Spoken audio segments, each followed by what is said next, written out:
حدیث پاک میں آتا ہے اطلب العلم من المہدی الی اللحد کہ ماں کی گود سے قبر کی گود تک علم دین حاصل کرو۔ کیا بتایا گیا؟ ماں کی گود، یعنی ماں کی گود یہ پہلا مدرسہ ہے، یہ وہ جگہ ہے جہاں انسان کو تربیت ملتی ہے۔ میرے دوستو، آج میں ایک بڑی اہم بات بتاؤں آپ کو۔ جو لڑکی 5 سال کی عمر پر جینس پہنے، چھوٹا لباس پہنے، وہ بڑے ہو کر کبھی پورا لباس نہیں پہن سکتی۔ میں نے کئی لوگوں کو سمجھایا، ان کی لڑکیاں بڑی ہوئیں تو وہ اسی لباس میں تھیں جب وہ 2-4 سال کے لباس میں رہتی تھیں۔ تو میں نے سمجھایا دیکھو یہ آپ کی بیٹی ہے، یہ آپ کی نظر میں اتنی ہی رہے گی، یہ ماں بھی بن جائے گی، آپ کو ویسی ہی لگے گی کیونکہ یہ آپ کی اولاد، آپ کا خون ہے۔ لیکن سامنے والے کی نظر کیسی ہے، لوگ کس نگاہ سے دیکھ رہے ہیں، آپ کو یہ تو احساس نہیں ہے۔ تو ان کے سمجھ میں آیا بات تو صحیح ہے۔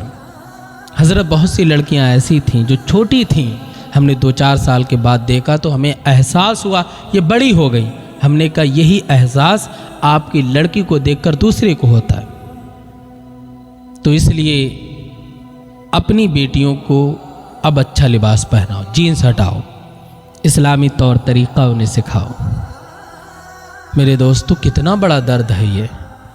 مائیں آوارہ ہوئیں، ان کی بیٹیاں آوارہ ہوئیں، باپ بد چلن ہوئے، بیٹے بد چلن ہوئے۔ حدیث پاک میں ہے نا کہ ماں کی گود پہلا مدرسہ ہے، علم دین سیکھو۔ ماں باپ جب اچھی تربیت اولاد کی کرتے، انہیں بتاتے ہیں دین کیا کہتا ہے، تو وہی اولاد بڑے ہو کر دست بستہ کھڑے ہو جاتے ماں باپ کے سامنے۔ اور ماں باپ نے نہ خود دین سیکھا نہ اولاد کو سکھایا، بڑے ہو کر وہ کالے نانگ کی طرح ڈستے ماں باپ کو۔ اولاد کو بچپن سے ہی بتایا جاتا بیٹی تمہیں کیا کرنا ہے، بیٹی تمہیں کیا کرنا ہے، مگر وہی ڈگر، وہی راہیں، وہی صبح، وہی شامیں، بھائی بھی بیٹھا، ماں بھی بیٹھی، باپ بھی بیٹھا، بہن بھی بیٹھی، اور ٹی وی دیکھ رہے، LCD میں گندے گندے مناظر آ رہے۔ نہ تو بھائی کو احساس ہے کہ میری بہن پڑوس میں ہے، نہ بہن کو احساس ہے۔ ضمیر مردہ ہوتے جا رہے ہیں، دین لوٹ لیا ہے آباراؤں نے، تقدس برباد کر دیا ہے دین متین کا۔ کہلانے کو مسلم ہے، کہلانے کو تو نبی کے نام پہ جان دے دیں گے،